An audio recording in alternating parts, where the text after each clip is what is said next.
To बंद करिए ना, साइलेंट कर। आ जाओ भाई फटाफट से,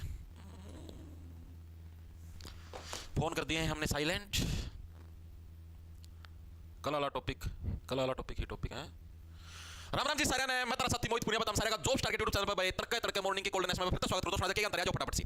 तो भाई जैसा कि आप लोगों को पता है, आपने हरियाणा जीके की सीरीज शुरू कर रखी है और कल मैंने कहा था हरियाणा का भौगोलिक परिचय का मोटा-मोटा इंट्रोडक्शन, यानी एक तरीके से हमने पढ़े थे जो भी हमारा हरियाणा का मैप है, हरियाणा के जो भी हमारे पड़ोसी राज्य हैं वो भाई इस तरह हमने देखा राजस्थान जिसकी सबसे लंबी सीमा 12-62 किलोमीटर ऊपर पंजाब है, ठीक है। यहां पर हमारा हिमाचल प्रदेश, यहां पर उत्तराखंड है, जिंदगी हो गई झंड है, हाथ में बचा ओनली खंड है। यहां पर हमारा उत्तर प्रदेश है, यहां पर दिल्ली है, यहां पर क्या है चंडीगढ़ है। कल हमने इनके बारे में विस्तारपूर्वक पढ़ा, एनसीआर क्षेत्र के बारे में पढ़ा। हां जी, ये चीजें हमारे समझ में आ गई थी। उसके बाद हमने कल एक चीज ये भी पढ़ी, हरियाणा के ऐसे जिले बताओ जिनकी बाउंड्री किसी भी अन्य राज्य के साथ नहीं लगती। तो वो तीन जिले भी हमने पढ़ लिए थे। रोहतक हो गया, रोहतक की बाउंड्री किसी के साथ टच नहीं होती, चरखी दादरी की बाउंड्री किसी के साथ टच नहीं होती, और अभी हांसी नया जिला बना, हांसी की बाउंड्री भी किसी भी अन्य राज्य के साथ टच नहीं होती। ये चीजें हम लोग कल पढ़ चुके थे। हां जी, ये चीजें हम लोग पढ़ चुके थे, ठीक है जी। अब हम आज आगे पढ़ेंगे। पहले तो कुछ जो वन लाइनर फैक्ट रह गए थे, महत्वपूर्ण तथ्य रह गए थे जो मुझे कल करवाने थे, लेकिन कल टाइम हो गया था, इस वजह से नहीं करवा पाए थे, तो उनको करेंगे, ठीक है। जैसे आपने पढ़ा था तीन राज्य जिनकी किसी के साथ तीन जिले हरियाणा के जिनकी किसी के साथ बाउंड्री टच नहीं होती, वो हमने पढ़ लिए, कल पढ़ लिए थे। हांसी, रोहतक और चरखी दादरी पहले दो होते थे, लेकिन अब हांसी नया जिला बन गया तो हांसी भी इसी के अंदर इंक्लूड है, ठीक है जी। अब आते हैं आगे, जो वन लाइनर फैक्ट है, हरियाणा का एकमात्र जिला जिसकी बाउंड्री तीन तीन राज्यों के साथ लगती है वो है तुम्हारा यमुनानगर। ये जो यमुनानगर है इसकी बाउंड्री तुम्हारी हिमाचल प्रदेश के साथ भी लगती है, इसी यमुनानगर की बाउंड्री तुम्हारी उत्तराखंड के साथ भी लगती है, और इसी यमुनानगर की बाउंड्री तुम्हारी यूपी यानी उत्तर प्रदेश के साथ भी लगती है। तो एग्जामिनर ने प्रश्न पूछा हुआ 3 से 4 बार, ठीक है। हरियाणा का एकमात्र जिला जिसकी बाउंड्री क्या है, तीन राज्यों के साथ टच होती है। लिखेंगे सभी साथी। हरियाणा का, ठंड ज्यादा है रात, जमा काम करने बंद हो रही है। एकमात्र जिला, गर्मी लानी पड़ेगी शरीर में, जिला जिसकी बाउंड्री, जिसकी सीमा तीन राज्यों से टच होती है, तीन राज्यों से टच होती है भाई। ऐसा जिला कौन सा है, तो ऐसा जिला है यमुनानगर भाई, ठीक है। यमुनानगर की सीमा ऊपर की तरफ तो किससे, हिमाचल प्रदेश से, थोड़ा इस तरफ आओगे तो उत्तराखंड, और नीचे की तरफ आओगे तो यहां पर उत्तर प्रदेश। तीनों राज्यों से आपकी टच होने का काम करती है, तो इसके अंदर नाम आ जाएगा यमुनानगर का, ठीक है। यमुनानगर की सीमा क्या है, तीन राज्यों के साथ टच होती है। हरियाणा का एकमात्र ऐसा जिला है, ठीक है जी। ये चीजें में क्लियर होगी, ओके भाई। अब हरियाणा का एकमात्र ऐसा जिला जिसकी बाउंड्री दो तो राज्यों से टच होती है और एक यूनियन टेरिटरी यानी कि केंद्र शासित प्रदेश से टच होती है, तो वो है पंचकुला। पंचकुला कैसे, इस तरफ देखोगे तो पंजाब से बाउंड्री टच होती है, इस तरफ जाओगे तो हिमाचल प्रदेश से टच होती है, और एक यूनियन टेरिटरी चंडीगढ़, चंडीगढ़ से भी टच होती है। यानी हरियाणा का एकमात्र जिला जिसकी सीमा क्या है, दो राज्यों और एक यूनियन टेरिटरी यानी केंद्र शासित प्रदेश से टच होती है, तो वो कौन सा है, पंचकुला। हरियाणा का एकमात्र जिला, एकमात्र जिला जिसकी सीमा दो राज्यों प्लस एक यूटी का मतलब यूनियन टेरिटरी यानी केंद्र शासित प्रदेश से टच होती है, तो वो जिला कौन सा हो जाएगा, वो जिला हो जाएगा जी पंचकुला, ठीक है। पंचकुला की सीमा दो राज्यों से टच होती है और एक केंद्र शासित प्रदेश से टच होती है। हां जी, ये चीज भी हमें क्लियर होगी, होनी भी चाहिए भाई, ठीक है जी। अब हमें कुछ ऐसी चीजें करनी है। देखो वैसे तो बच्चे कितने फैक्ट बना लो, इब्नू भी कह देंगे ऐसे राज्य ऐसे जिले का नाम बताओ जो फलाना है ढिमकाना, कितने भी बना लो, चाहे बहुत सारे प्रश्न बन जाए, लेकिन सारे अपने करने होते हैं, क्योंकि मोटी मोटी नॉलेज हम लोगों ने सारी गेन कर ली। जो मेन इंपॉर्टेंट जो एग्जामिनर ने पूछे आज तक प्रीवियस ईयर के हिसाब से, वो ये दो ही पूछे हैं, ठीक है, इससे अलग नहीं पूछता। अब अपने को करनी है जो इनकी, जो जैसे मान लो ऊपर वाली कौन सी दिशा है, उत्तर दिशा है। ऊपर वाली दिशा कौन सी है, उत्तर दिशा है। उत्तर दिशा का अंतिम गांव, ठीक है। इस तरफ पूर्व दिशा है, हरियाणा की पूर्व दिशा का अंतिम गांव। हरियाणा की दक्षिण दिशा का अंतिम, जैसे नू है, नू के अंदर जो लास्ट पॉइंट पे कौन सा गांव है। हरियाणा की जो पश्चिम दिशा है, सिरसा का जो लास्ट गांव है, लास्ट बिंदु है, वो कौन सा है, ठीक है। तो ये पूछे जाते हैं एग्जाम के अंदर, तो इनको याद रखना। तो हरियाणा की उत्तरी सीमा पर स्थित अंतिम गांव भी बोल देते हैं, अंतिम बिंदु भी बोल देते हैं, तो यह है शाहपुर। शाहपुर कहां पर, हरियाणा के पंचकुला जिले के अंदर देखने को मिलता है। इसको अंतिम बिंदु भी बोल देते हैं, अंतिम गांव भी बोल देते हैं, तो इसके अंदर गलती मत करके आना, ठीक है जी। अगर अंतिम बिंदु पूछ लिया जी, ये कहां से आ गया, ठीक है। लिखेंगे हरियाणा की उत्तरी सीमा पर स्थित, ये पूछे गए भाई, अंतिम गांव बोल लो या फिर बिंदु बोल लो। तो उत्तरी सीमा कौन सी, ऊपर वाली उत्तरी सीमा, तो यहां पर जो गांव है उसका नाम है शाहपुर गांव, जो कि हरियाणा के पंचकुला के अंदर है जी। क्या नाम होगा, शाहपुर, हरियाणा के पंचकुला के अंदर है जी, ओके जी। ये चीज हमें समझ में आ गई। उसके बाद आ जाएगा दक्षिणी सीमा पर, डायरेक्ट लिखवा दूं अब तो, दक्षिणी सीमा पर अंतिम गांव, पश्चिमी सीमा पर अंतिम गांव या अंतिम बिंदु बोल लो, पूर्वी सीमा का अंतिम गांव या अंतिम बिंदु है। देखो पूर्वी सीमा की अगर हम लोग बात करें तो पूर्वी सीमा का तो लास्ट गांव, देखो आप यहां से देखो बाउंड्री बनानी, देखो तो बाउंड्री के अंदर यमुनानगर के अंदर आपको लास्ट गांव देखने को मिला ताजेवाला, ठीक है। ताजेवाला आप लोगों ने नाम भी सुना, तो ताजेवाला है वो आपके यमुनानगर के अंदर हमको देखने को मिलता है। तो ये हमारी किसके ऊपर, जो हमारी पूर्वी सीमा है उसका लास्ट गांव है ताजेवाला। लास्ट बिंदु बोल लो या लास्ट गांव बोल लो, कहां पर, यमुनानगर के अंदर, ठीक है जी। पश्चिमी सीमा की बात करें, सबसे पश्चिम में कौन सा, सिरसा है। सिरसा के अंदर यहां पर गांव है चौटाला गांव, ठीक है। जो हरियाणा के अंदर जो चौटाला पार्टी है, ठीक है, अभय सिंह चौटाला, जय सिंह चौटाला, ये इसी गांव से, अपने गांव का नाम अपने नाम के पीछे लगाते हैं, ठीक है। तो यानी कि चौटाला गांव हमारी पश्चिमी सीमा है भाई, लास्ट गांव है चौटाला गांव। पश्चिमी बिंदु बोल लो, पश्चिमी सीमा बोल लो, हरियाणा के सिरसा जिले के अंदर, ठीक है जी।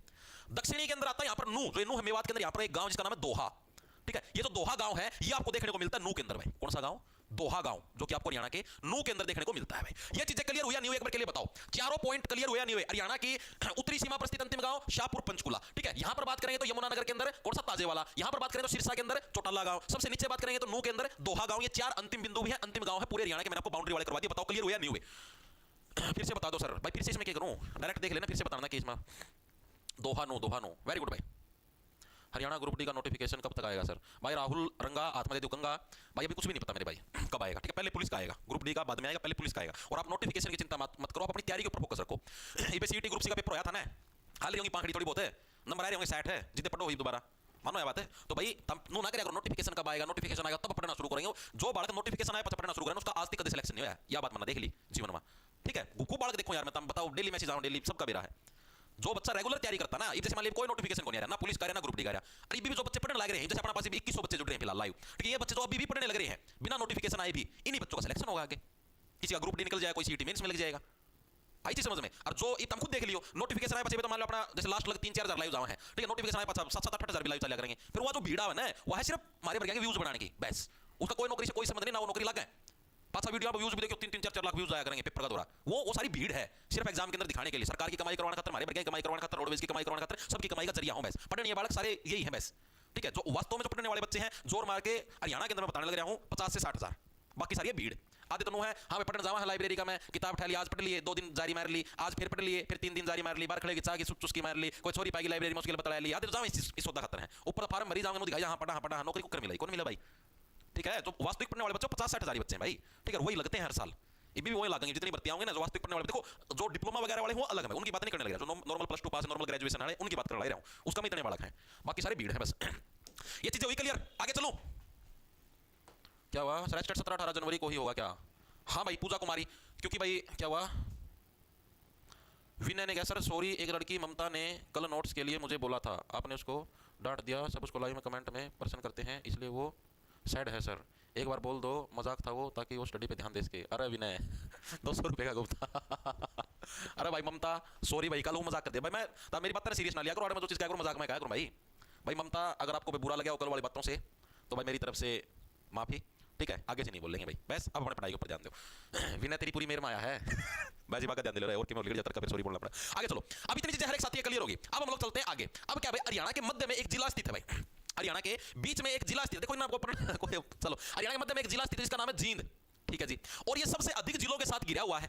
पहले जिस टाइम 80 नहीं बना था उस टाइम ये 7 जिलों के साथ इसकी बाउंड्री टच होती थी। हरियाणा का एकमात्र ऐसा जिला जिसकी बाउंड्री सबसे अधिक जिलों के साथ टच होती है वो है जींद।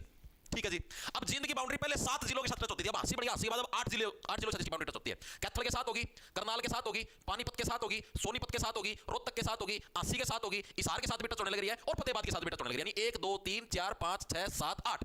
ठीक है, और 80 के गठन से पहले कितने, मात्र सिर्फ 7 जिलों के साथ इसकी बाउंड्री टच होती थी, और 80 के गठन के बाद टोटल 8 जिलों के साथ इसकी बाउंड्री टच होती है भाई। ठीक है, तो ये चीज याद रखना बहुत इंपॉर्टेंट है, मतलब डाटा के अंदर कुछ नया चेंज होया है ये। ठीक है, तो हरियाणा के ठीक मध्य में स्थित जिला जिसे हरियाणा का हृदय भी कहते हैं वो कौन सा है? जींद जिला।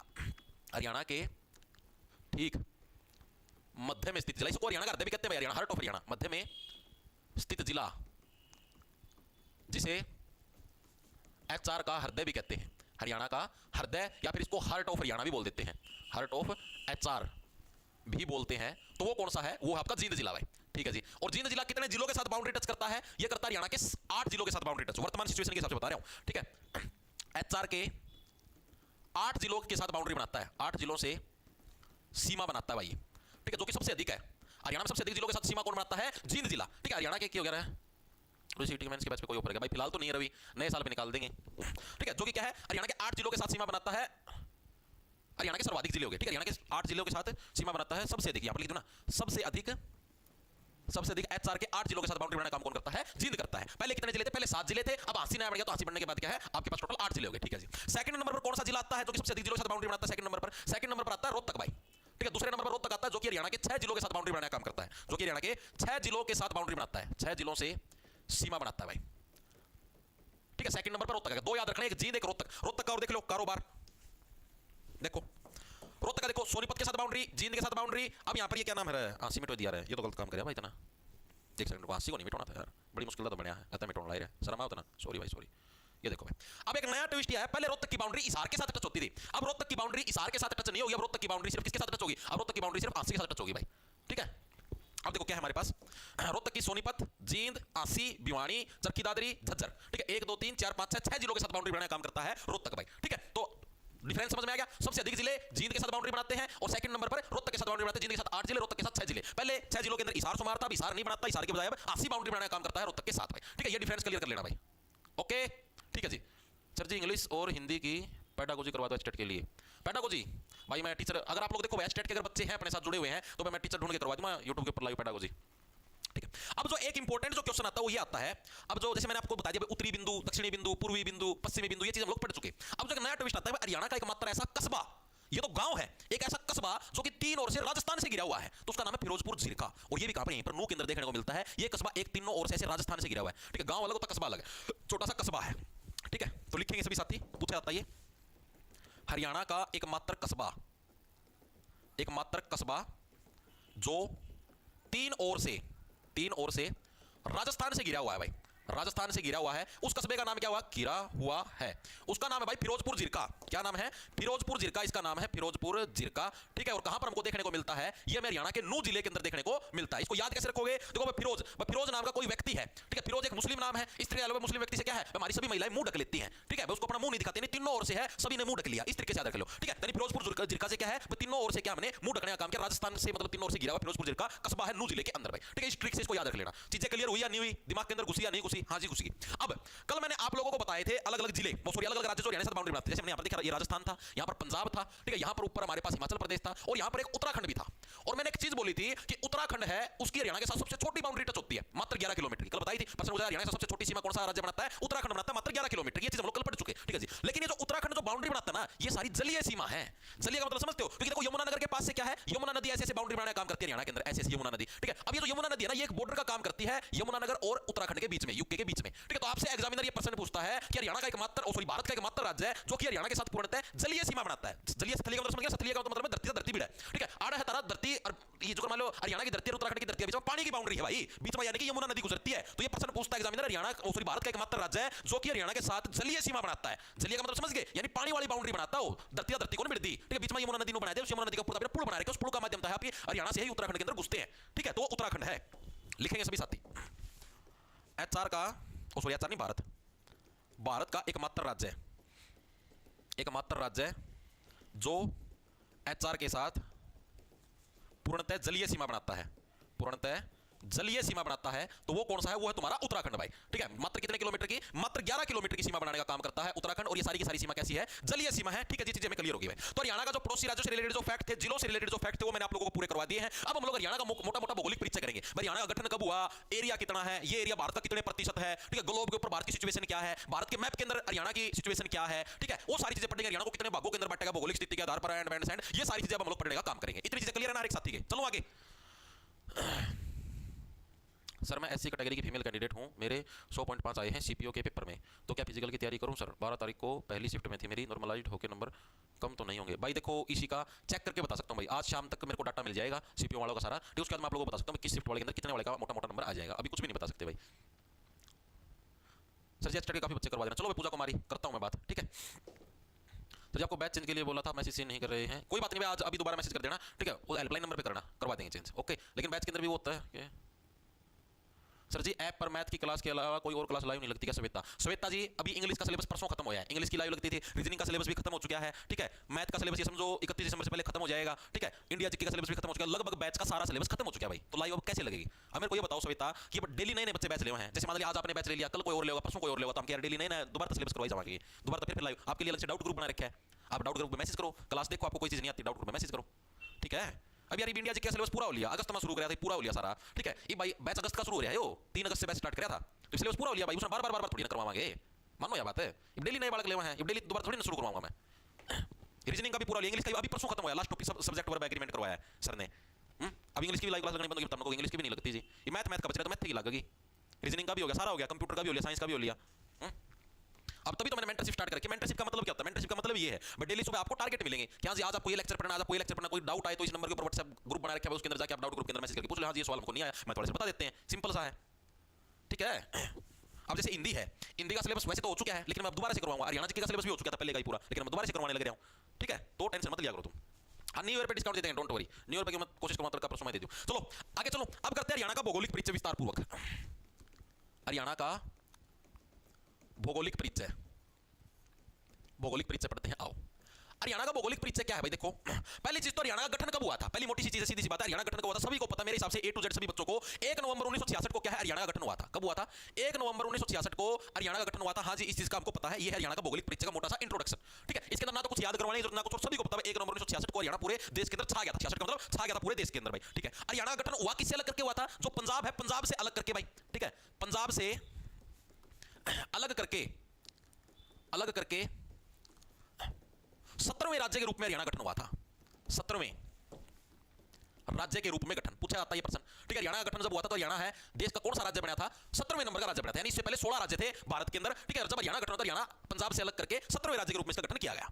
अब आप जब भारत का मैप देखोगे तो भारत के मैप के अंदर आप देखोगे जैसे ये था पूरा पंजाब, जैसे मान लिया भैया पूरा पंजाब था। ठीक है, तो पंजाब का जो ये वाला हिस्सा है ना, ये वाला जो हिस्सा है, ठीक है, जिसको बोलते हैं पूर्वी पंजाब। पूर्वी पंजाब, अरे जैसे पूर्वी पंजाब का तो समझ गए, अब पंजाब का ये वाला हिस्सा इसको पश्चिम बोलेंगे, भारत का मैप दिमाग में रखा करो, तो ये पश्चिम वाला हो जाएगा। ऊपर की तरफ नॉर्थ पंजाब है, नीचे की तरफ साउथ पंजाब है, इस तरफ जाओगे तो पूर्वी पंजाब है। तो पंजाब का जो पूर्व वाला जो भाग था ना, इसको अलग करके हरियाणा का गठन किया गया। यानी पंजाब के दो हिस्से बना दिए, एक तरफ जो पश्चिम वाला भाग हो तो बन गया पंजाब, और जो पूर्व वाला भाग है इसको बना दिया हमने हरियाणा। तो आपसे एग्जाम के अंदर पूछा जाता है कि जब पंजाब से जो अलग किया गया हरियाणा, वो पंजाब का कौन सा हिस्सा था? पश्चिमी हिस्सा था, पूर्वी हिस्सा था? तो हरियाणा गठन क्या है? पूर्वी पंजाब को अलग करके किया गया। यानी जो पूर्वी पंजाब जो था हिस्सा, ठीक है, उसको हरियाणा बना दिया गया एक तरीके से। चीजें समझ में आ गई? ठीक है, इस चीज को थोड़ा समझा करो, दिमाग के अंदर भारत का मैप लगाया करो, ठीक है, उससे आपको चीजें और अच्छे समझ में आएंगी। तो कैसे गठन हुआ मैंने आपको बताया, पंजाब के पूर्वी हिस्से को अलग करके इसका गठन किया गया था। पंजाब के पूर्वी हिस्से को रटने की जरूरत ही नहीं पड़ेगी भाई, अगर चीजों को समझ के करोगे तो। अलग करके गठन किया गया था। चीजों को अगर समझ के करोगे, जैसे मैं आपको मैप के माध्यम से सारी चीजें समझाने लग रहा हूं, तो रटने की जरूरत है को नहीं। रटने की जरूरत ऐसा जो डाटा है इसको रटने की जरूरत पड़ती है। 17वां राज्य था, इसको रटने की जरूरत पड़ेगी। ठीक है, यानी कि कैसे 17वें मतलब हरियाणा को बहुत ज्यादा सताया गया, 17 का मतलब सताना, तब जाके क्या हरियाणा का गठन किया गया 17वें राज्य के रूप में। ठीक है, पूर्वी पंजाब जो हिस्सा था उसको अलग करके। ठीक है जी, कौन सा संविधान संशोधन हुआ जब इसका गठन हुआ? तो ये आपका 18वां संविधान संशोधन था। 17वां राज्य संविधान संशोधन 18वां। ठीक है, 18वां संविधान संशोधन कब हुआ? साल 1966 के अंदर 18वां संविधान संशोधन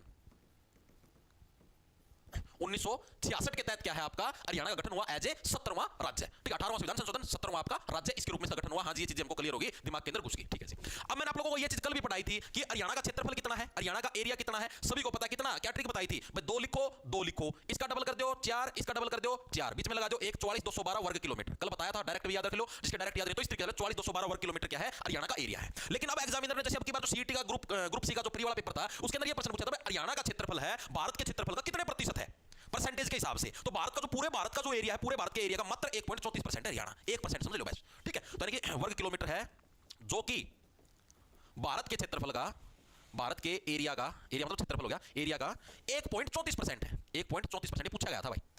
ठीक है, तो इस चीज को दिमाग के अंदर सेट रखना। क्या चीज बोली मैंने? हरियाणा का जो एरिया है वो कितना है? 44,212 वर्ग किलोमीटर, जो कि भारत के एरिया का कितना है? 1.34% है भाई। पूछा गया था ये प्रश्न, तो मैं आपको करवाने लग रहा हूं। ठीक है जी, अब ये जो हरियाणा की जो आकृति है, आप ये मैप के अंदर देखने लग रहे हो हरियाणा। ठीक है, इसकी शेप कैसी है? इसकी शेप है कैसी? जैसे एक तो क्या बन गया, जैसे मान लो एक ऐसे बन गया, एक ऐसे बन गया, एक ऐसे बन गया और एक ऐसे बन गया। ये ऐसी क्या शेप बन गई?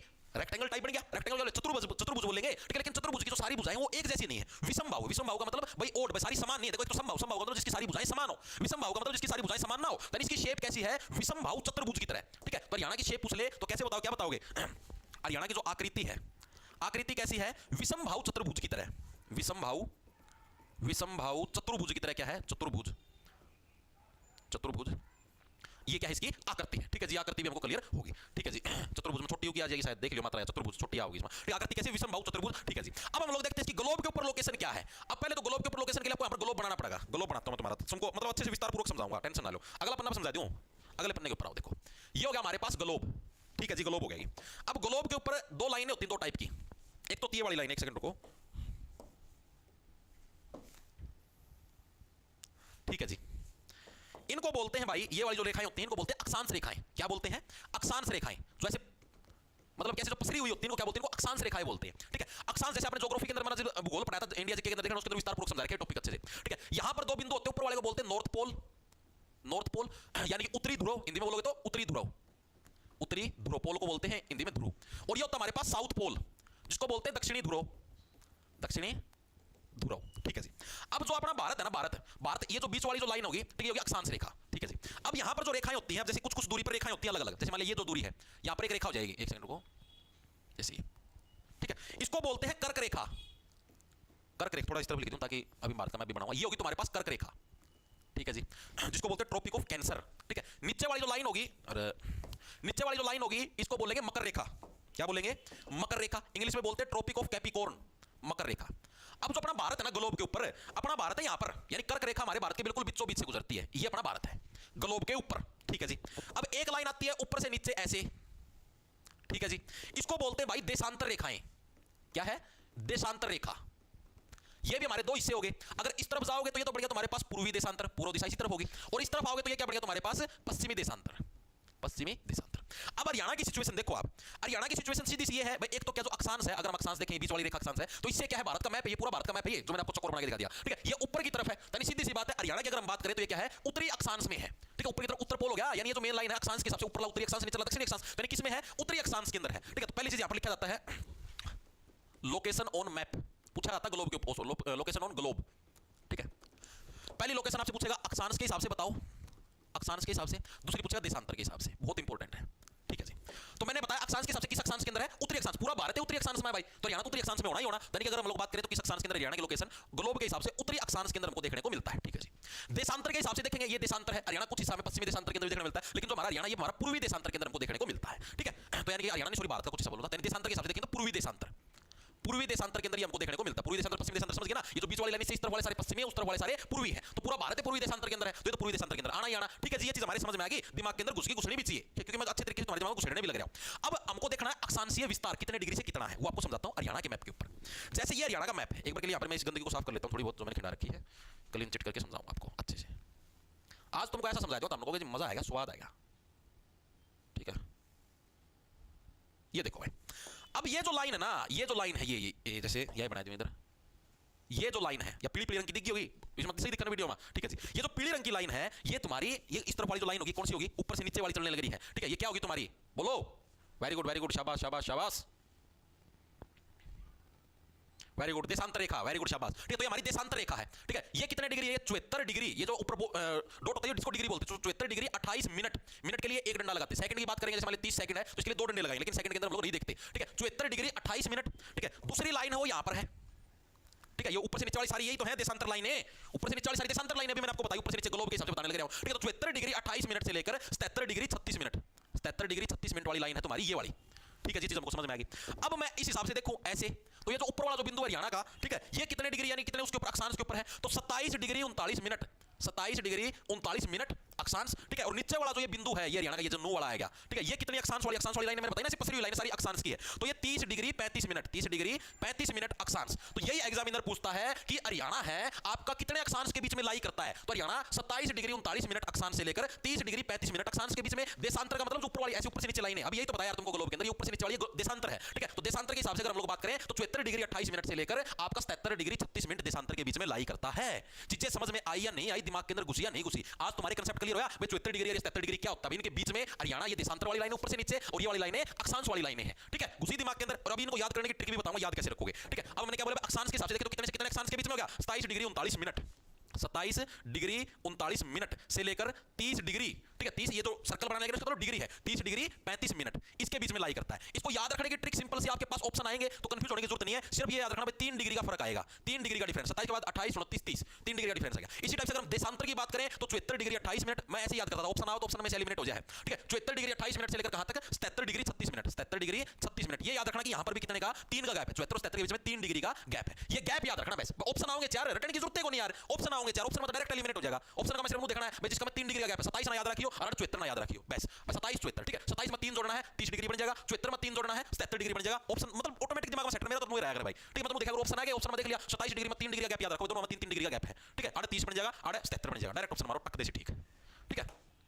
क्या हुआ सर जी? कर्क रेखा किसने खींची थी? के मेरा भाई कौन था? पहले वाले सारे लेक्चर आपको बैच के अंदर मिलेंगे भाई, क्लियर होगी भाई हर एक साथी के। बहुत 75 मिनट क्या? 75 मिनट भाई, 75 मिनट क्या मेरे भाई? 30 डिग्री 75 मिनट करने लगे हो क्या? किधर? इधर ये 35 मिनट की जगह 75 मिनट है भाई। हर एक बुक के अंदर हर एक जगह अलग अलग लिख रखा है यार, ठीक है। हर एक बुक में हर एक जगह अलग अलग लिख रखा है, कितने 30 डिग्री 35 मिनट है, कितने 30 डिग्री 75 मिनट है, ठीक है। वो आपकी मर्जी, कुछ भी मान लो, कोई दिक्कत नहीं। पेपर के अंदर इतना डीप नहीं पूछता भाई, पेपर के अंदर सिर्फ ये पूछेगा हाँ भाई कौन सा ऑप्शन देखना है, हमारा टिक मारना है। कोई दोनों कौन देवा 35 दे दिया 75 दे देनो कौन देवा 75 है तो भाई मैं कर दूंगा, ठीक है। मैं चेक कर लेता हूँ फोन के अंदर,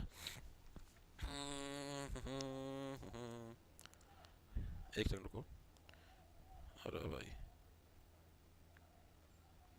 27 degree 39 9 minute and 30 degree 35 minute अक्षांश के बीच में है क्या? अभी 1 मिनट रुक जाओ, अभी पता लग जाएगा भाई। भाई हो सकता है भाई कि 75 आए, ठीक है भाई। इसमें भी वही दिखा रखा है, 27 डिग्री 39 मिनट उत्तरी अक्षांश से 30 डिग्री 35 मिनट उत्तरी अक्षांश के बीच में है। देख लो भाई, खुद गूगल को प्रयोग लिखा है, ठीक है। अब बोलो, लॉन्गिट्यूड आपका देशांतर की बात करें 74 डिग्री 28 से लेकर 77 डिग्री 36। भाई सही है भाई, अगर ऐसा है तो कोई दिक्कत की बात कौन नहीं ना पढ़ लो, ठीक है सर, ओके आगे चलो भाई, ठीक है। अब अगर हम लोग बात करें ग्लोब के हिसाब से, जैसे मैंने देखा कि अगर हम लोग भारत का मैप देखें, भारत के मैप के हिसाब से मैंने करवा दी क्या सिचुएशन आपको? नहीं करवाई। अगर हम लोग भारत का मैप देखें तो भारत के मैप के अंदर हरियाणा कहां पर है? जैसे मान लीजिए ये भारत का मैप है, ठीक है, भारत के मैप के हिसाब से हरियाणा यहां पर है जी, बिल्कुल सही है। तो दिशाओं के हिसाब से कौन सा ऊपर उत्तर दिशा है, ठीक है जी, इधर पश्चिम दिशा है, ठीक है जी। तो यानी कि भारत के मैप के हिसाब से किस दिशा में है? उत्तर पश्चिम दिशा में, ठीक है जी, लिखेंगे सभी साथी, ठीक है। भारत की उत्तर पश्चिम दिशा में स्थित है, उत्तर पश्चिम दिशा में स्थित है, ठीक है। भारत की किस दिशा में स्थित है? उत्तर पश्चिम दिशा के अंदर स्थित है हरियाणा, ठीक है जी। किसकी बात करने लग रहे हैं? स्थित है एचआर की हम लोग बात करने लग रहे हैं, ओके। अब मैं ग्लोब के हिसाब से बात करूं तो ग्लोब के हिसाब से कौन सी दिशा आ जाएगी भाई? ग्लोब के हिसाब से अगर हम बात करें, ग्लोब के हिसाब से नॉर्थ दिशा, ऊपर वाली ऐसे नॉर्थ है, इधर वाली है हमारी कौन सी होगी? मतलब कि ये बीचला पॉइंट है, बीचला पॉइंट ये है, ठीक, ऊपर नॉर्थ इस तरफ पूर्व है, तो ग्लोब के हिसाब से तो हरियाणा यहां पर है, ये हरियाणा है, ठीक है। उसके हिसाब से कौन सी ग्लोब के हिसाब से? उत्तर पूर्व दिशा, ऊपर की तरफ उत्तर है, इस तरफ पूर्व है, इन दोनों के बीच से गुजरने लग रहा है। तो ग्लोब के हिसाब से अगर हम लोग बात करें तो उत्तर पूर्व दिशा, यानी कि अगर एग्जामिनर पूछ ले कि ग्लोब के हिसाब से हरियाणा की स्थिति, ग्लोब के हिसाब से एचआर की जो लोकेशन है वो कौन सी हो जाएगी? वो हो जाएगी उत्तर पूर्व। उत्तर पूर्व समझ में आई कैसे हुई? ग्लोब के हिसाब से उत्तर पूर्व, भारत के मैप के हिसाब से उत्तर पश्चिम भाई, ठीक है। ये क्लियर हुई? इसके अंदर किसी साथी को कोई डाउट हो, कोई भड़क हो, कोई भी डाउट हो तो आप मेरे को बता सकते हो। हाँ जी, इतना सिस्टम हमको समझ में आया नहीं आया, एक बार के लिए बताओ। हाँ, इतनी चीजें हर एक साथी क्लियर है ना? उत्तरी अक्षांश, देशांतर, ये समझ में आया। हरियाणा की लोकेशन अक्षांश के हिसाब से उत्तरी अक्षांश में, देशांतर के हिसाब से पूर्वी देशांतर में है, कितने से कितने अक्षांश के बीच में? 27 डिग्री 39 मिनट से लेकर 30 डिग्री 35 मिनट अक्षांश के बीच में है, ठीक है। यहाँ पर 74 डिग्री 28 मिनट से लेकर 77 डिग्री 36 मिनट पूर्वी सॉरी देशांतर के बीच में है, ठीक है। देशांतर को इंग्लिश में लॉन्गिट्यूड बोल देते हैं, अक्षांश को इंग्लिश में लैटिट्यूड बोल देते हैं, ठीक है। 74 डिग्री 28 73 डिग्री 36 हरियाणा पुलिस 2021 में आया था, विषम राजपूत आया था भाई। मैं तो कहने लग रहा हूँ, पूछे जाऊँ भाई, ठीक, तभी तो बोला मैंने आप लोगों को, ओके क्लियर है ना? क्लियर तो मैं आगे चलूँ भाई, ठीक है जी, बहुत बढ़िया, वेरी गुड। अब अगर मैं जैसे हरियाणा के क्षेत्रफल की बात करूं, क्षेत्रफल हमने देखा था 44,212, जो कि भारत के एरिया का लगभग 1.34% है, ठीक है जी, हमको समझ में आ गई। अब जो मेन जो बात है वो ये है कि क्षेत्रफल के हिसाब से हरियाणा का स्थान कौन सा देश में? तो जिस टाइम आपका जैसे मतलब जम्मू कश्मीर जो ये अलग अलग जो आपको केंद्र शासित प्रदेश वगैरह नहीं बना था, यानी जम्मू कश्मीर के अंदर से धारा 370 नहीं हटी थी, उस टाइम तक हरियाणा का स्थान था 21वां क्षेत्रफल के हिसाब से पूरे भारत के अंदर। भाई एरिया के हिसाब से हरियाणा का साइज था, उसका जो रैंक मिला हुआ था हरियाणा को 21वां मिला हुआ था। लेकिन जब जम्मू कश्मीर बना, मतलब कि बना मतलब आर्टिकल 370 हटा, यानी जब केंद्र सरकार के अंडर आया जम्मू कश्मीर, उसके बाद क्या है? उसके बाद से हरियाणा का स्थान हो गया 20वां। तो ये डिफरेंस याद रखना, ठीक है। तो लिखेंगे सभी साथी यहीं पर, क्षेत्रफल के हिसाब से लिखवा देता हूं। एरिया के हिसाब से एचआर का रैंक है हरियाणा के, ओ भारत के अंदर, भारत का मतलब कौन से नंबर का सबसे बड़ा राज्य हो गया? तो हरियाणा का रैंक है आपका 20वां, ठीक है। जे एंड के से जम्मू कश्मीर से 370 हटने से पहले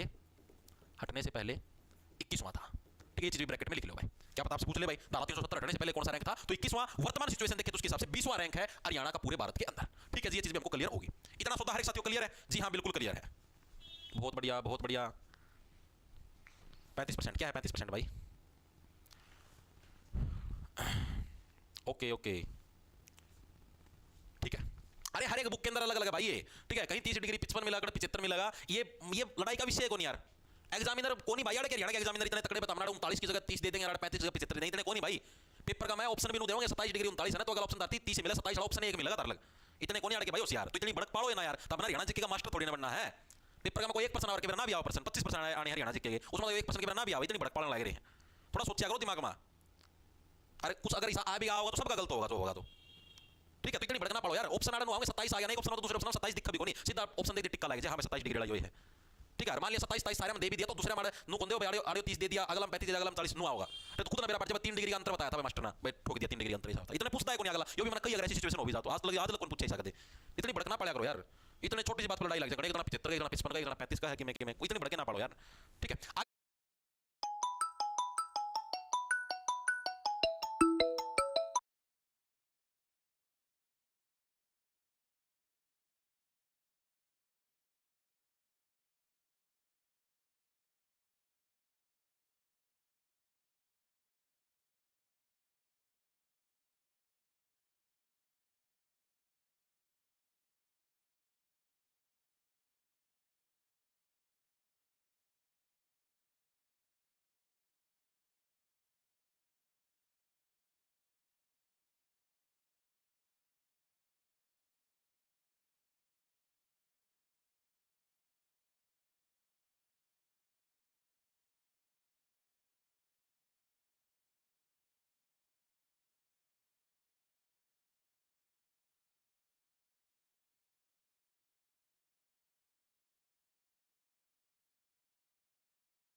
बालू मैदान, ठीक है।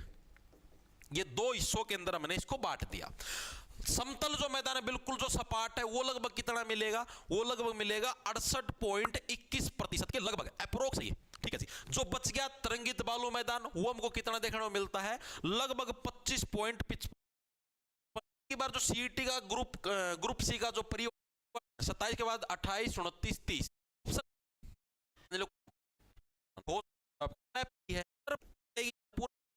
के हिसाब से पूर्वी देशांतर एचआर का रैंक है 27 डिग्री 39 है ना, तो अगला ऑप्शन धरती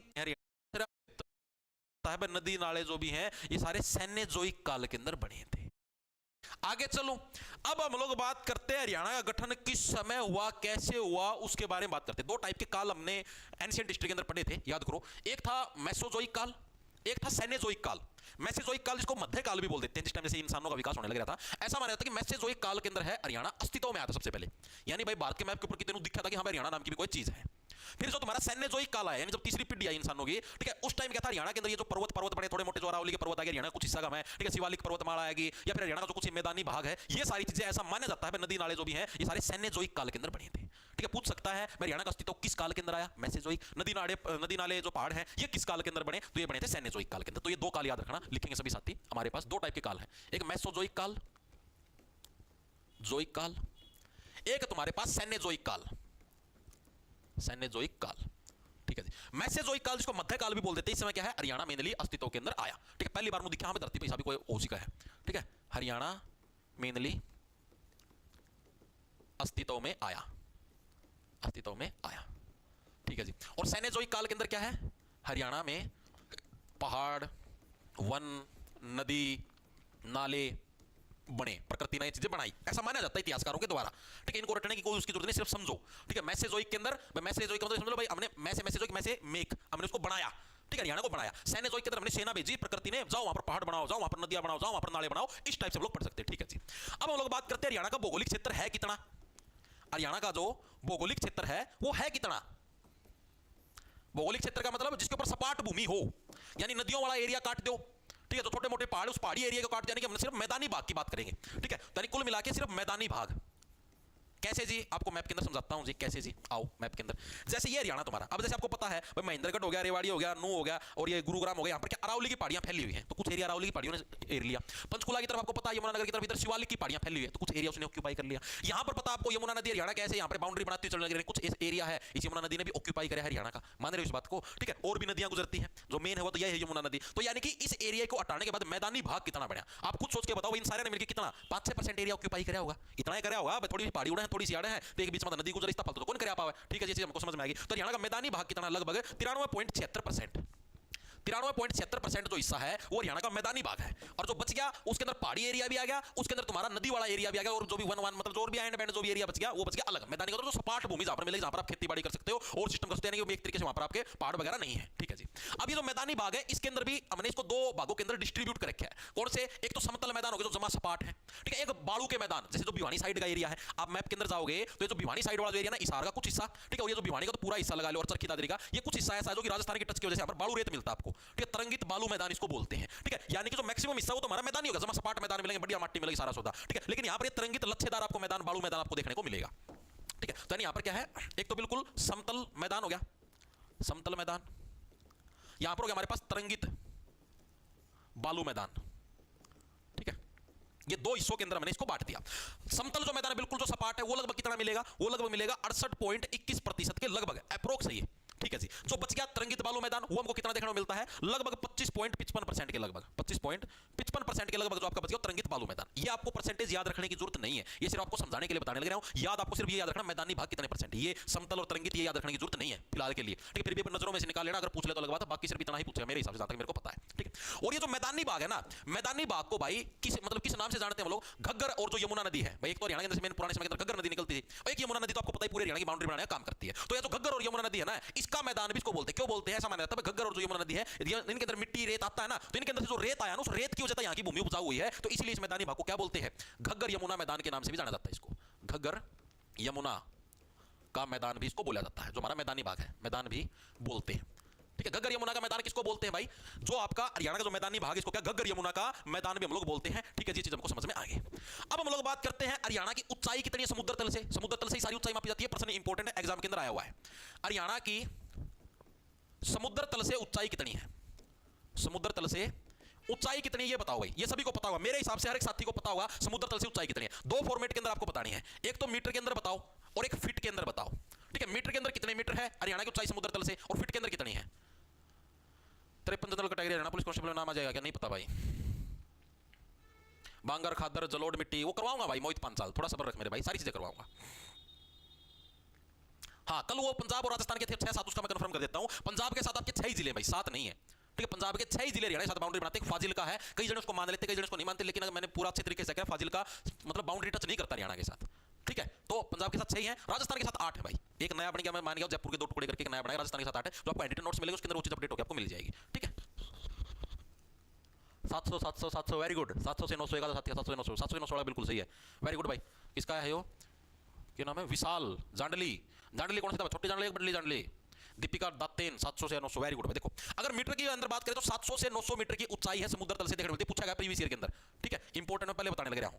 प्रीवियस ईयर के अंदर पूछा गया 700 से 900 मीटर के अंदर बात करें तो 700 से 900 मीटर समुद्र तल से ऊंचाई है। अगर सॉरी सॉरी सॉरी फिट आओगी क्या? देखिए मीटर फिट है, फिट है भैया, मीटर नहीं है, फिट है, फिट है।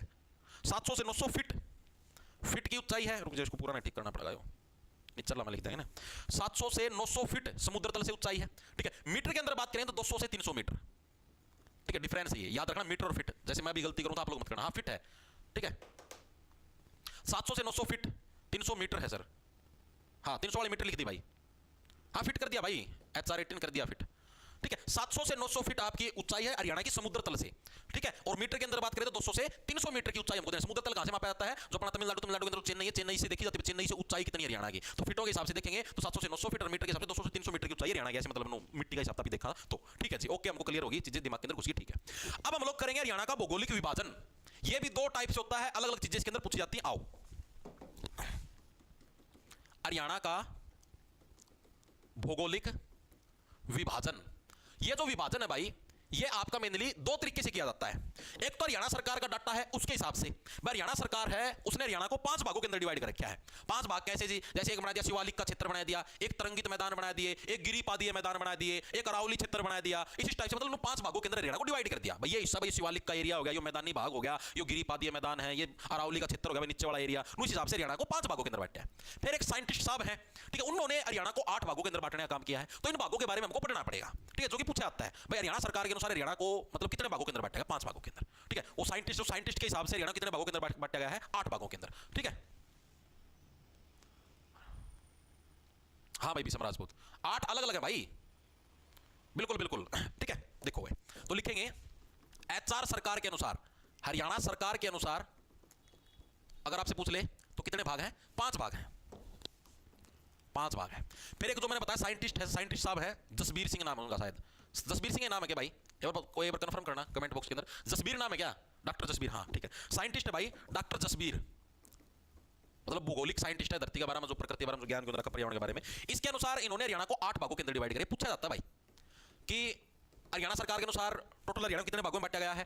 5 में। ठीक है, डॉक्टर जसबीर के अनुसार हरियाणा को कितने भागों के अंदर बांटा गया है? 8 भागों के अंदर। तो ये आपको याद रखना है। ठीक है, अब इसके जो 5 भाग है उसके अंदर से हम लोग आज सिर्फ एक भाग करेंगे। ठीक है, जो बच गया, जो मतलब बचोड़े जो 4 भाग और इसके जो 8 भाग, उनके बारे में हम लोग कल पढ़ने का काम करें। तो इसका जो एक भाग है, जो पहला भाग है, आज हम सिर्फ उसके बारे में पढ़ेंगे, जिसका नाम है शिवालिक क्षेत्र, या जिसको बाहरी हिमालय भी बोल देते हैं। ठीक है, यानी जो पहला भाग है वो कौन सा है? शिवालिक क्षेत्र, इसका पहला भाग है।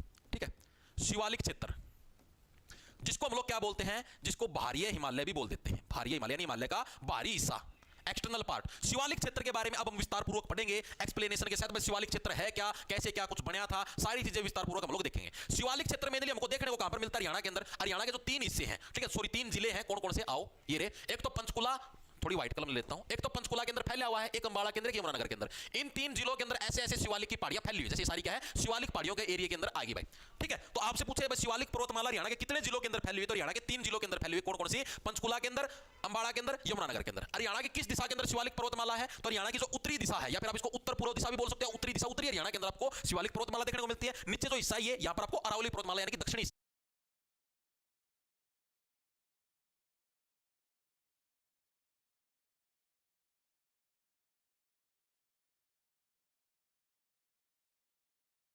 के अंदर अरावली पर्वतमाला देखने, दोनों के अंदर डिफरेंस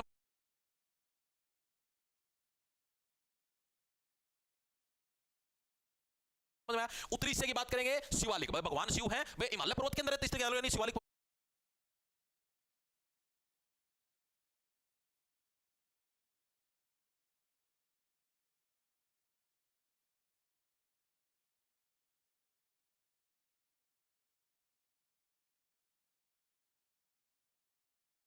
भगवान शिव हैं वे हिमालय पर्वत के अंदर रहते, इसलिए यानी शिवालिक पर्वतमाला ऊपर जो बचेगी अरावली वो निचला हिस्सा में, गुड़गांव हो गया, गुड़गांव को तो आपको पता है रेवाड़ी का प्रवेश द्वार, उसका क्या नाम है, अरावली का प्रवेश द्वार बोलते हैं गुड़गांव को, ठीक है। नू हो गया, अरावली, रेवाड़ी, ये सारे आपके क्या है, आपके किस तरह आते हैं, अरावली पर्वतमाला की श्रेणी के अंदर आते हैं, ठीक है। ये भी हम लोग कल पढ़ेंगे अरावली वाले के बारे में, ठीक है। तो हरियाणा किस दिशा में, ये होगी उत्तर दिशा, ये पूरा तो उत्तर पूर्व दिशा के अंदर हमारी शिवालिक पर्वतमाला है, और किन 3 जिलों के अंदर मैंने आपको बता दिया। आओ शिवालिक क्षेत्र के बारे में पढ़ेंगे, क्या है, हरियाणा के उत्तर पूर्व में स्थित है भाई, उत्तर पूर्व में स्थित है। आपसे एग्जामिनर पूछता है शिवालिक पर्वतमाला हरियाणा की किस दिशा में है,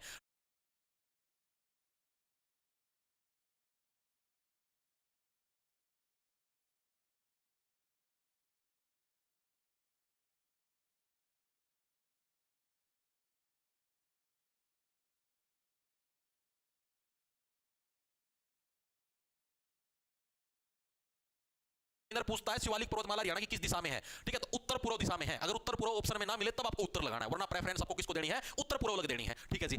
या तो शिवालिक पर्वतमाला है हरियाणा के कितने जिला का में फैल रही है, तो हरियाणा के 3 जिला का में फैल रही है भाई, हरियाणा के 3 जिलों के अंदर ये पर्वतमाला फैली हुई है। कौन कौन से 3 जिले हैं, एक तो पंचकुला जी, पंचकुला के अंदर भी शिवालिक पर्वतमाला हमको देखने को मिलती है, एक हमारा यमुनानगर हो गया जी, यमुनानगर के अंदर भी शिवालिक पर्वतमाला हमको देखने को मिलती है, एक हो गया जी अम्बाड़ा, ठीक है। हरियाणा के इन 3 जिला का में है शिवालिक पर्वतमाला हमको देखने को मिलती है, ठीक है जी, चीजें हमको समझ में आ गई।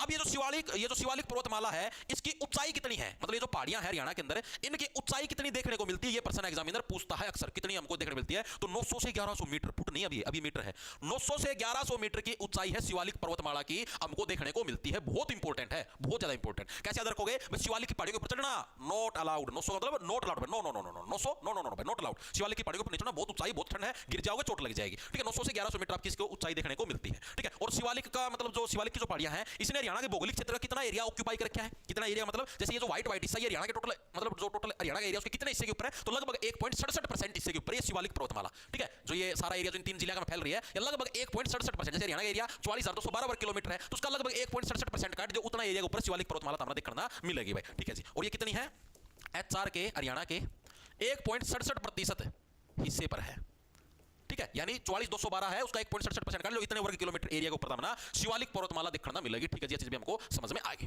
ठीक है। अब ये जो शिवालिक पर्वतमाला है इसको 2 भागों के अंदर डिवाइड किया गया है, ठीक है भाई। पूछ ले शिवालिक पर्वतमाला कितने भागों के अंदर, 2 भागों के अंदर डिवाइड करेगा। कौन कौन से 2 भाग, पहला भाग तो हो गया ऐसी चोटियां जो कि 600 मीटर से अधिक है, जैसे अभी आपने अरावली पर्वतमाला का सीन भी देखा होगा, सुप्रीम कोर्ट ने बोला 100 मीटर से जो नीचे की चोटी उसकी अरावली के अंदर कंसीडर नहीं करना, ठीक है। तो वही सेम सिस्टम है, शिवालिक पर्वतमाला के भी 2 हिस्से हैं, एक तो 600 मीटर तक ऊंची चोटी है, ठीक है, उनको बोलते हैं उच्च शिवालिक पर्वतमाला, एक होती है निम्न शिवालिक पर्वतमाला, निम्न के अंदर कौन सी आती है, जो 400 से 600 मीटर की जो चोटी है, ठीक है। शिवालिक पर्वतमाला के भी क्या आपको 2 भाग देखने को मिलते हैं, 2 भाग हैं, कौन कौन से, एक तो उच्च, एक आपका निम्न। उच्च के अंदर कौन से आते हैं, 600 मीटर से ज्यादा वाले, 600 मीटर से अबो, इसका मतलब 600 मीटर से ज्यादा, यहां पर लगा लो आप 300 से जो 600 मीटर के बीच में लाई करते हैं, वो सारे किसके अंदर आ गए, वो निम्न जो पर्वतमाला है उसके अंदर आ जाएंगे, ठीक है। 300 से ले लो, 400 से ले लो, बात है इसके अंदर कंफ्यूज मत होना, ओके भाई। विनय ब्लॉक मार दो यार, ये बकवास बाजी नहीं, ममता नोट्स जो हट जाए तुम, फिर तो 200 रुपये गेड़ा, फिर होगा सॉरी। लोअर 400 से 600, हाँ 400 से 600 बोल लो यार, कोई दिक्कत नहीं, इसको ठीक कर लो, कोई ना, 400 से 600 बोल लो, ठीक है, 400 से 600, ठीक है भाई, वेरी गुड, बहुत बढ़िया। अब ये जो शिवालिक पर्वतमाला है ना, इसके अंदर अलग अलग पहाड़ियां बनी हुई हैं, ठीक है, कोई छोटी पहाड़ी है, कोई बड़ी पहाड़ी है, और उन पहाड़ियां की भी सब अलग अलग ऊंची ऊंची चोटी भी है। अब मैंने आपको बताया नहीं सबसे ऊंची चोटी मतलब टोटल इतने मीटर की जिनकी लंबाई देखने मिला है, तो अब अभी बात करें सबसे ऊंची पहाड़ी, सबसे ऊंची चोटी पूछी जाती है भाई हरियाणा की, ठीक है। बात करते हैं तो हरियाणा की सबसे ऊंची चोटी कौन सी, सर्वोच्च चोटी, एचआर की, बहुत बार आया प्रश्न, इंपॉर्टेंट है भाई, मल्टीपल टाइम। हरियाणा की सर्वोच्च चोटी कौन, मतलब टोटल इतने मीटर की जिनकी लंबाई देखने मिला है, तो अब अभी बात करें सबसे ऊपर ले आके पटक दी, नरी ठंडी हवा चला, सारी मेरा ऊपर लग गई, तो मेरे ठंड के दिन है, ठंड के दिन में यार तुम छत पर चढ़ जाओगे, छत के ऊपर कितनी ठंडी हवा चल लगी, एकदम सब तक ग्राउंड फ्लोर के ऊपर थोड़ी कम ठंड लगेगी, ठीक है। जिंदल टावर पर चढ़ जाओगे और घनी ठंड लगेगी, कितना एरोप्लेन मोटो तो और भी घनी ठंड लगेगी, यानी जो जितना ज्यादा ऊंचा होगा उसको उतनी ज्यादा ठंड लगेगी, तो करो के करान लग रही है, नुका वो जड्डा का मकड़ा ऊंचाई पर चढ़ा दी मैं, ठीक है। अब इसकी जो आपको ऊंचाई देखने को मिलती है 15-14 मीटर, ये डायरेक्ट 15-14 15-14 61-62 61-62 15-14 15-14 61-62 61-62, ठीक है। 15-14 मीटर क्या है आपको इसकी ऊंचाई देखने को मिलती है, ठीक है। लेकिन लेकिन लेकिन इसकी जो वास्तविक ऊंचाई है 14-67 मीटर, लेकिन एचएसएससी 15-14 मानती है, तो अपने को 15-14 ही माननी, 14-67 तो वैसे भी याद रखने की जरूरत नहीं है। एचएसएससी ने हर साल इसकी डाटा के हिसाब से 15-14 माननी है, फिर भी अगर आप लिखना चाहो तो लिख सकते हो 14-67 मीटर, ये इसकी वास्तविक ऊंचाई है, वास्तविकता में इतनी है, ठीक है, लेकिन HSSC है आपकी वो 15-14 ही मानती है, ठीक है। तो पेपर के अंदर आपको अगर ऑप्शन दिखेगा तो 15-14 ही दिखेगा, 14-67 नहीं दिखेगा, ठीक है। बिल्कुल बिल्कुल बिल्कुल। और ये जो करो चोटी है ये किस पहाड़ी के ऊपर है भाई? तो हरियाणा की जो सबसे ऊंची पहाड़ी होगी वो कौन सी होगी? मोरनी हिल्स। ये भी शिवालिक की पहाड़ियों के अंदर ये सारी हिल्स हाल्स, ठीक है। हरियाणा की सबसे जो ऊंची पहाड़ी है, ऊंची पहाड़ी है वो कौन सी होगी? वो होगी मोरनी पहाड़ी, जिसको मोरनी हिल्स बोल देते हैं, मोरनी हिल्स, ठीक है। और इसी पहाड़ी के ऊपर ये चोटी है करो चोटी, ठीक है। और ये कहां पर देखने को मिलती है? पंचकुला के अंदर आपको देखने को मिलती है मोरनी हिल्स, ठीक है। मोरनी हिल्स कहां पर आपको? पंचकुला के अंदर देखने को मिलती है। और यहीं पर ये सबसे ऊंची चोटी है करो चोटी भाई, ठीक है। चीजें समझ में आई या नहीं आई? मोरनी क्या है? पंचकुला, कुल्लो को ऐसे मटकाती हुई चलती है, टुचुक टुचुक टुचुक टुचुक, ठीक है। हाँ जी, क्लियर है, okay, very good very good very good, ठीक है। मोरनी हिल्स के बारे में आपको क्या फैक्ट याद रखने हैं? ये हरियाणा का एकमात्र हिल स्टेशन है, पूछा जाता है बहुत बार, हरियाणा का एकमात्र हिल स्टेशन कौन सा है, ठीक है, जिसके ऊपर लोग घूमने के लिए जाते हैं, तो वो कौन सा? मोरनी हिल्स, हरियाणा का एकमात्र हिल स्टेशन, याद रखना, बहुत बार पूछा गया ये, ठीक है। जोन सी चीज का मैं सितारे लगाए दूं ना दो समझ लो उस दिन पक्का रटना, ताकि तारे भी कंधे पर 2 सितारे लग पाए, ठीक है जी। दूसरी चीज, चीड़ और देवदार के वृक्ष, चीड़ व देवदार ये पौधे की वैरायटी है। चीड़ और देवदार के जो वृक्ष हैं वो भी सर्वाधिक कहां पर देखने को मिलते हैं? वृक्ष सर्वाधिक हमको सबसे अधिक कहां पर देखने को मिलते हैं? मोरनी हिल्स के अंदर हमको चीड़ और देवदार। कैसे रखो? मोरनी के मोरनी नो कुल्ले मटकांदी चाल है तो उसका स्वभाव क्या है? चिड़चिड़ा हो रहा है। दानवीर देवदार, देवदार मतलब देवताओं की तरह दानवीर स्वभाव नहीं, चिड़चिड़ा स्वभाव हो रहा है, जिद मटकते चाल रहा है, ठीक है। चीड़ और देवदार के वृक्ष भी कहां पर? मोरनी हिल्स के अंदर देखने को मिलते हैं। और इसका नाम मोरनी ही क्यों पड़ा? उस टाइम एक मोरनी नाम की रानी थी उसके नाम पर भाई, मोरनी नाम की रानी थी उसके नाम पर के है इसका नाम पड़ा मोरनी हिल्स, रानी के नाम पर, ठीक है जी। ये चीजें हमको क्लियर होगी, मोरनी हिल्स क्लियर हो गया, सबसे ऊंची चोटी करो चोटी भी क्लियर होगी, हाँ जी क्लियर होगी। अब यहीं पर एक और पहाड़ियां हमको देखने को मिलती है शिवालिक के अंदर, ये टिपरा पहाड़ियां, सुना हुआ टिपरा की पहाड़ियां, टिपरा पहाड़ियां, कई जगह टिपड़ा भी इसको बोलते, कई जगह टिपरा बोल देते हो, मर्जी आपको इसको क्या बोलना है। जो टिपरा की पहाड़ियां हैं ये भी हमें पंचकुला के अंदर ही देखने को मिलती है। और जो हमारी सबसे ऊंची पहाड़ी मोरनी हिल्स, उसके बाद जो दूसरे नंबर की हरियाणा की सबसे ऊंची पहाड़ी है वो कौन सी है? टिपरा पहाड़ी है। अगर आपसे बोले हरियाणा की दूसरे नंबर की सबसे ऊंची पहाड़ी कौन सी है? टिपरा, पहले नंबर की मोरनी हिल्स, ठीक है। तो चीजें क्लियर हुई। तो हरियाणा की सेकंड सर्वोच्च पहाड़ी, हरियाणा की सेकंड सर्वोच्च पहाड़ी है वह कौन सी है? वह है भाई टिपरा की पहाड़ियां। और ये भी कहां पर देखने को मिलती है? ये भी पंचकुला के अंदर देखने को मिलती हैं।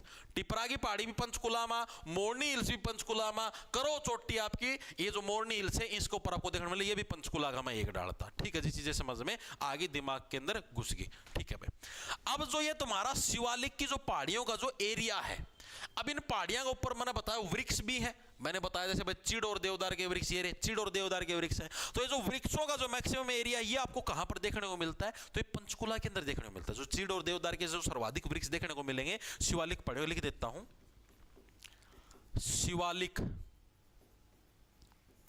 अक्षेत्र का सर्वाधिक वन क्षेत्र कहां पर देखने को मिलेगा? वन क्षेत्र भाई। यहां पर जो शिवालिक की जो पहाड़ियां उनके सबसे अधिक पेड़ कहां पर हैं? पंचकुला के अंदर।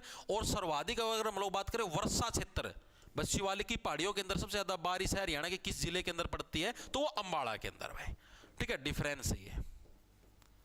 मासिंदराम सुना होगा, वो तो उड़ा है। वर्षा क्षेत्र, वर्षा क्षेत्र कौन सा? अंबाला, ठीक है। चेरापूंजी याद होगा, हरियाणा का चेरापूंजी किसको बोला जाता है? छछरौली, छछरौली, छछरौली तो यमुनानगर के अंदर है। चलो ठीक है, वो अलग चीज है, अब इसको इतना याद रखना, ठीक है। सर्वाधिक वन क्षेत्र की बात करें शिवालिक क्षेत्र का तो पंचकुला के अंदर, वर्षा क्षेत्र की बात करें तो अंबाला के अंदर भाई, ठीक है। यानी जो शिवालिक की पहाड़ियों के अंदर जितने भी वृक्ष हैं वो सबसे अधिक कहां पर देखने को मिलते हैं? हमको पंचकुला के अंदर। और जितनी भी बारिश आती है शिवालिक की पहाड़ियों के अंदर वो एरिया हमारा अंबाला के अंदर हमको देखने को मिलता है, ठीक है जी। ये चीज भी हमको क्लियर होगी। तो भाई शिवालिक का जो सिस्टम है वो हो चुका है क्लियर, ठीक है, हाँ ठीक है, वो हो चुका क्लियर। अब आते हैं हमारे जो अगला आता है वो आते हैं गिरिपादीय मैदान। क्या आते हैं? सेकंड जो आता है वो आएगा गिरिपादीय मैदान। गिरिपादीय मैदान, गिरी गिरजा और पादीय खूब दबाएगी, ठीक है, मैदान बनाया जाएगा गिरिपादीय मैदान। इनके बारे में हम लोग पढ़ेंगे कल। ठीक है, आज के लिए बस करते इतना। एक बार के लिए मेरे को यह बताओ, हरियाणा का भौगोलिक क्षेत्र कुछ क्लियर हुआ या नहीं हुआ? ठीक है, लगभग 72-73 मिनट की क्लास हो चुकी है। ठीक है, हाँ बताओ, आज के लिए इतना काफी है। हमने सारा मोटा मोटा जो हरियाणा का जो भौगोलिक परिचय पढ़ने लग रहे हैं, सारा थ्योरी वाइज चलने लग रहा है। पहले मैंने सिर्फ आपको एमसीक्यू टाइप करवाया था, अब की बार पूरा विस्तार पूर्वक स्टोरी टाइप, थ्योरी टाइप आपको करवाने लग रहा हूं। ठीक है, मेरे हिसाब से हर एक साथी की चीजें क्लियर भी होने लग रही होंगी, याद भी होने लग रही होंगी, सिस्टमैटिक वे से सारी चीजें दिमाग में घुसने भी लग रही होंगी। सारी चीजें आपने देखो बढ़िया डाल पढ़ी है। 74 डिग्री अक्षांश कैसे बनया था, 3 डिग्री का डिफरेंस हुआ, इस तरीके से आप लोग याद रख सको। ठीक है, और हर एक साथी क्लियर भी हो गए होंगे। अब जो कल वाली क्लास है, कल वाली क्लास के अंदर मैं कोशिश करूंगा कि हरियाणा का भौगोलिक परिचय मोटा मोटा मैं पूरा करवा दूं। ठीक है, नहीं पहला तो मैं एक बार सोचूं था कि बस सिर्फ इतना ही करवाऊं। जैसे मैंने सोचूं था कि भाई ऐसे करवा दूं, भाई डायरेक्ट जैसे 5 क्षेत्र है, 5वां के डायरेक्ट नाम लिखवा दूं, शिवालिक, गिरिपादी, अरावली, एंडमैन अनुसार लिखवाएगी, और इसका भी नो करवा दूं 8 भाग। फिर मैंने सोचा यार मैं एक्सप्लेनेशन तो देनी है, 5 शिवालिक क्षेत्र की एक्सप्लेनेशन देनी पड़ेगी, इब्बे दे दूंगी गेल की गेल। ठीक है, तो फिर मैंने सोचा शिवालिक क्षेत्र को भी साथ के साथ लिपटा दे। तो आपने शिवालिक के बारे में पूरी चीजें पढ़ ली, किस दिशा में है, सबसे ऊंची चोटी कौन सी, सबसे ऊंची पहाड़ी कौन सी है, दूसरे नंबर पर सबसे ऊंची चोटी कौन सी है, मतलब पहाड़ी कौन सी है। ठीक है, सर्वाधिक वन क्षेत्र कहां पर है, सारी चीजें हम लोगों ने पढ़ ली भाई। ठीक है, अक्षांशीय, देशांतरीय, एंड बैंड सब पढ़ लिया, पड़ोसी राज्य सारे क्लियर हो गए। ठीक है, तो सभी को आज के लिए क्लास में बस इतना ही मिलेगा मटेरियल। इन प्रश्नों की जो पीडीएफ है, बोर्ड